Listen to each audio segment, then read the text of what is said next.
মক্কার বড় বড় লিডার আবু জাহেল, মক্কার যত বড় বড় লিডার আছে যারা ইসলাম বিরোধী করে মুহাম্মাদের কোরআন তেলাওয়াত শুনে শুনে হাজারো হাজার মানুষগুলো মুসলমান হয়ে যায়।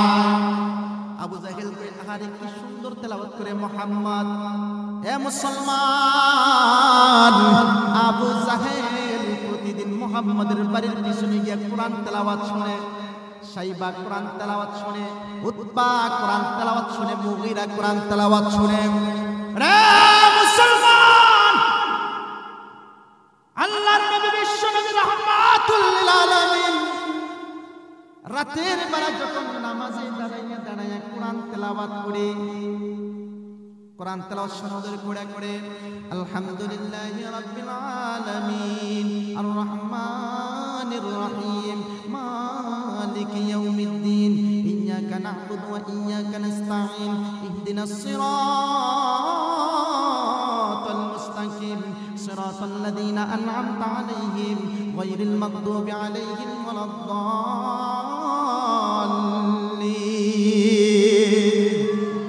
এ মুসলমানের যুবক, আল্লাহর নবী যখন দাঁড়াইয়া দাঁড়াইয়া কোরআন তেলাওয়াত করে নামাজের শুরুতে, মুসলমান প্রত্যেকটা লিডার কোরআন তেলাওয়াত শুনে, শোনার পরে সমস্ত লোকেরা একদিন সিদ্ধান্ত নিল, ও মুগীরা ও শাইবা উতবা তোমরা শোনো, আজ থেকে আমরা মুহাম্মাদের কোরআন তেলাওয়াত শুনবো না। আবু জাহেল চিন্তা করতেছে, যদি প্রতিদিন মুহাম্মাদের কোরআন তেলাওয়াত আমরা শুনি তাইলে হইতে পারে তারা মুসলমান হয়ে যাওয়ার আশঙ্কা বেশি থাকবে, তাইলে আমি রাজত্ব করব কাকে দিয়ে, তাহলে আমার রাজত্ব শেষ হয়ে যাবে। এ মুসলমান, আল্লাহর নবী বিশ্ব নবী রাহমাতুল লিল আলামিনের কোরআন তেলাওয়াত শুনবে না। সমস্ত যেই চারজন লোক ছিল, আরো অনেকেই ছিল, এই চারজন চিন্তা করলো আমরা আর মুহাম্মাদের কোরআন তেলাওয়াত শুনবো, জোরে বলেন শুনবো না। এবার লোকেরা চিন্তা করলেন, আজকে আবু জাহেল যাবে না, আজকে মুহাম্মাদের কোরআন তেলাওয়াত সারা রাত শুনবো। আল্লাহু আকবার। আরেকজন চিন্তা করলেন, মুহাম্মাদের কোরআন তেলাওয়াত মুগীরা যাবে না, আজকে আমি সারা রাত কোরআন তেলাওয়াত শুনবো, কারণ সিদ্ধান্ত হয়েছে কেউ যাবে। এবার আবু জাহেল চিন্তা করতেছে, আমি হচ্ছি লিডার, আমি হচ্ছি বস, আমি হচ্ছি লিডার বস, কেউ তো যাবে না, আমার কথা মানতে হবে, আজকে আমি সারা রাত কোরআন তেলাওয়াত শুনবো। আল্লাহু আকবার। কি মধুর খান কোরআন তেলাওয়াত আল্লাহ তাআলা পৃথিবীতে নাজিল করেছেন। মুসলমানি বাবারা, এবার আল্লাহর নবী কোরআন তেলাওয়াত করে আবু জাহেল আরেক রাস্তা দিয়ে আসে, শাইবা আরেক রাস্তা দিয়ে আসে, চারজন চার দিক দিয়ে আসে। আল্লাহর নবী বিশ্ব নবী রাহমাতুল লিল আলামিন কোরআন তেলাওয়াত করতেছে, চারজন ব্যক্তি তৃপ্তি সহ কোরআন তেলাওয়াত শুনলেন। মুসলমান চারজন ব্যক্তি যখন আবার রওনা হয়ে গেলেন, চিন্তা করলেন সন্ধ্যা সকাল হয়ে যাইতেছে, মানুষেরা আমাকে দেখবে, সেও চিন্তা করতেছে মানুষেরা আমাকে দেখবে, বিভিন্ন রকমের প্রশ্ন করতে পারে কোথায় গিয়েছিলেন। এবার সকাল হওয়ার আগে আগেই বাসায় পৌঁছায়া যাইতে হবে। মুসলমান এবার যখন ওই চারজন ব্যক্তিরা যখন এক রাস্তায় জমা হলো, চারজন ব্যক্তি এক রাস্তায় জমা হওয়ার পরে চারজন ব্যক্তি একজন আরেকজনকে জিজ্ঞাসা করে, কই গেছিলা? হ্যাঁ, কই গেছিলা? কই গেছিলাম সামনে। তুমি? সামনে গেছিলাম। আবু জাহেল সামনে কই? কম মুহাম্মাদের বাড়িতে গেছিলাম। আসতে বলে,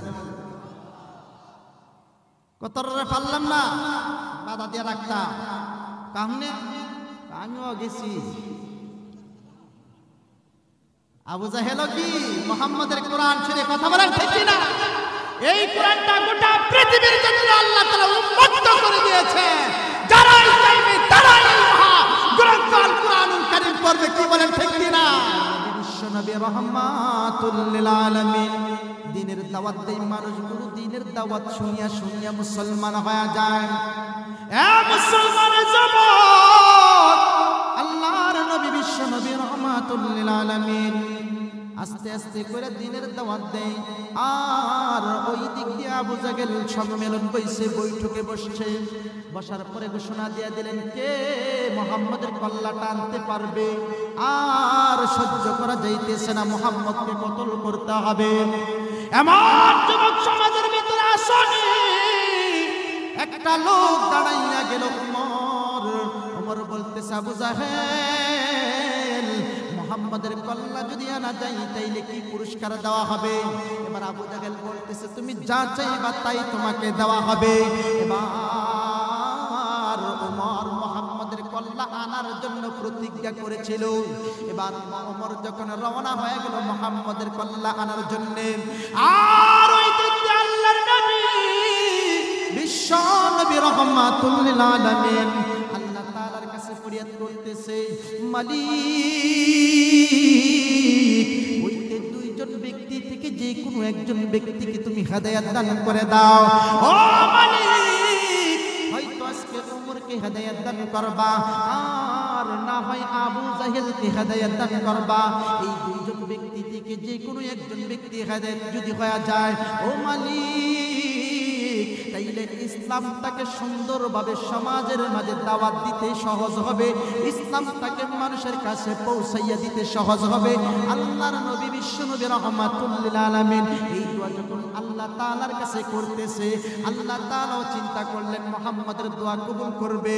এ মুসলমানের যুবক, আল্লাহর নবী বিশ্ব নবী রাহমাতুল লিল আলামিন যখন এইভাবে আল্লাহ তাআলার কাছে দোয়া করতেছে, আল্লাহ তাআলা মুহাম্মদের দোয়া কবুল করে নিলেন। সুবহানাল্লাহ। এই দিক দিয়ে ওমর যখন রওনা হয়ে গেলেন তলোয়ার নিয়ে, আরেকজন লোক দেখলেন, ওমর কোথায় যাইতেছো? ওমর বলতেছে, মুহাম্মদের কল্লা আজকে আমার হাতে উঠে আসবে। নাউজুবিল্লাহ বলেন। এবার ওমর যখন এই কথা বললেন, ওই লোক ডাকতে বলল, ওমর, নিজের বাড়ি সামাল দাও, অপরের কল্লা পরে আইনো, তোমার ঘর আগে ঠিক করো। এ মুসলমান, আমরা সমাজের মাঝে একটা চিন্তা করি। আপনি যদি এখন গিয়া বলেন, রে সেন্টু মিয়া তোর বৌদি পর্দা করে না, সেন্টু মিয়া কবু মিয়া তোমার বউর আগে পর্দা করাও, কইবনি? কথা কয় না, কইবনি? কইব। এবার লোকটা ডাক দিয়ে বলতেছে, ওমর, তুমি যে মুহাম্মদের কল্লা আনতে যাইবা, রে ওমর, তোমার গড়ি আগে সামাল দাও। এবার ওমর ঘরের ভিতরে গেলেন। বাড়িতে যাওয়ার পরে যখন জুতার আওয়াজ পেল, আওয়াজ পাওয়ার পরে বোন ঘরের ভিতরে কোরআন তেলাওয়াত করতেছে। ওমরের ভয়ে ভয়ভীত হয়ে ঘরের ভিতরে চুপচাপ বইসা রইছে। দরজা খুলে না। ওমর ডাক দিয়ে বলতেছে, দরজা খোল, দরজা খোল। জোরে জোরে বলে, এই দরজা খোল। ঘরের ভিতরে কি গুটগুট কইরা কি পড়তেছ? এবার ওমর এক পর্যন্ত জোরে ধাক্কা দিয়ে দরজা ভেঙে ঘরে ঢুকলেন। মুসলমানের যুবক, ওমর যখন ঘরের ভিতরে ঢুকলেন, ঢোকার পরে বোনকে জিজ্ঞাসা করতেছে, কি হয়েছে? গুনগুন কইরা এতক্ষণ কি পড়ছস? এবার বলতেছে, বলবো না। মুসলমান, এবার পত্নীকে বলতেছে, কি পড়েছ? কই বলবো না। ওমরকে এত ভয় পাইতেন ঘরের লোকেরা পর্যন্ত। এই জন্য মুসলমান, আমার পর্দার আড়ালের মা বোনেরা গো, আমার সাদাদারি বলে মুরব্বী বাবারা, আল্লাহর নবী বিশ্ব নবী রাহমাতুল লিল আলামিন ওই দিক দিয়ে আল্লাহ তাআলার কাছে দোয়া করেছেন, দোয়া কবুল হয়ে গেছে। আর ওমর ঘরের ভিতরে আসছে, অনেক মারধর করলেন, করার পরে বলতেছে চলে যেতে পারে, কিন্তু মুহাম্মদের কালিমা আমি ছাড়বো না। এ মুসলমানের যুবক, বোন ওমরকে ডাক দিয়ে বলতেছে, মুহাম্মদের কালিমা ছাড়বো না। ওমর রে, যতই আমারে মারধর করো, আমার কল্লাও যদি চলে যায়, কিন্তু কালেমা আমি ছাড়বো না। ওমর বলতেছে, কি এমন কালেমা? আমারে বইলা যাইতে পারো, আমার তলোয়ারের নিচে চলে আসতে পারো, জীবন ছাইরা দিতে পারো, অল্প কোনো বিষয়, অল্প কিছুক্ষণের বিষয়। আরে বোন, কি এমন জিনিস তোমাদেরকে পড়াইছে? এবার আমি কি পড়তে পারি? বোন বলেন, না, পড়া যাবে না, এটা তোমার আমার বানানো জিনিস নয়। এটা কি? তোমার আমার বানানো জিনিস নয়, এটা আল্লাহ তাআলার পক্ষ থেকে আইছে। উমর, তুমি যদি কোরআনটাকে পড়তে চাও, এই আয়াতগুলো পড়তে চাও, আগে তুমি পবিত্র করতে হবে, আগে পবিত্র হতে হবে। এবার ওমরকে গোসল করালেন, কিছুক্ষণের ভিতরে ওমরের মনটা নরম হয়ে গেছে। এবার ওমরকে যখন বোন কোরআন তেলাওয়াত শোনায়, এবার ওমর কোরআন তেলাওয়াত শুনে আর চোখের পানিগুলো ছাড়ে আর বলে, আহারে এতদিন কোন জায়গার মধ্যে ঘোরাফেরা করছে, এতদিন কোন জামানার মাঝে পইরা রইছে, আহারে কি সুন্দর সুন্দর কোরআন তেলাওয়াত করে আমার জীবনে যদি আগে জানতাম তাইলে আমি আরো আগে নবীর কালিমা পইরা মুসলমান হয়ে যাইতাম। এ মুসলমানের যুবক, আল্লাহর নবী বিশ্ব নবী রাহমাতুল লিল আলামিন এই দিনের দাওয়াত দিলেন। দেওয়ার পরে ওমর যখন এই দিনের দাওয়াতের জন্য আকুল আবেদন হয়ে গেছে, এবার বোনকে বলতেছে, বোন আমারে তাড়াতাড়ি কইরা মুহাম্মদের দরবারে নিয়ে যা। আর ওই দিক দিয়ে হানজালা বলতেছে, ও নবী আমার, আজকে যদি ওমর আসে তলোয়ার নিয়ে, তাহলে তার তলোয়ার দিয়ে তার গর্দানটা ছেড়ে দেব। এবার আল্লাহর নবী ডাকতে বলে, ও সাহাবীরা শুনো, যেই আল্লাহ রাব্বুল আলামিন আমাদের সাথে আছে, যেই আল্লাহ রাব্বুল আলামিন অতীতে ছিল, যেই আল্লাহ আমাদের সাথে ভবিষ্যতে থাকবে, সেই আল্লাহই আমাদেরকে ঠিক করবে, কি করবে না করবে। এবার ওমর যখন বোনকে নিয়ে তলোয়ার নিয়ে সাথে কইরা আসতেছে, আল্লাহর নবী দরজাটা খুইলা দিলেন।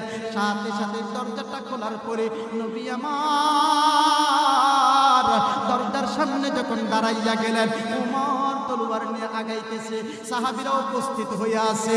এবার আল্লাহর নবী রাহমাতুল লিল আলামিনের সামনে আসার পরে ওমর তলোয়ারটা পায়ের নিচে নিক্ষেপ কইরা দিয়া আল্লাহর নবীর সামনে বইসা বলতেছে, নবী গো, আপনি আমারে পড়াইয়া দেন লা ইলাহা ইল্লাল্লাহ মুহাম্মাদুর রাসূলুল্লাহ। চিল্লায়া বলেন না সুবহানাল্লাহ।